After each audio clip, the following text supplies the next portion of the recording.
শুরুটা কবে? আল্লাহ বলে আমি সূচনাহীন অতীত থেকে আছি। আমি এমন অতীত থেকে আছি যেই অতীতের কোনো সূচনা নাই। সুবহানাল্লাহ কইবেন না? আবার আমি সীমাহীন ভবিষ্যৎ পর্যন্ত থাকবো। সুবহানাল্লাহ পড়েন।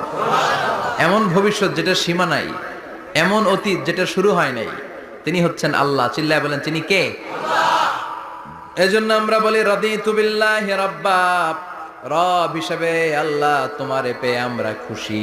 এজন্য আমাদের ইবাদতের সব জায়গায় এই রবের নামের গুণগান আছে না নাই? আমরা যখন রুকুতে যাই আমরা পড়ি সুবহানা রাব্বিয়াল, আবার যখন আমরা সিজদায় যাই আমরা পড়ি সুবহানা রাব্বিয়াল আ'লা। রুকুতে গেলে সুবহানা রাব্বিয়াল আযীম, আবার যখন সিজদায় যাই তখন আমরা পড়ি সুবহানা রাব্বিয়াল আ'লা। আবার কবরের জীবন যখন আমরা শুরু করে দিব, কবরের প্রথম প্রশ্ন হবে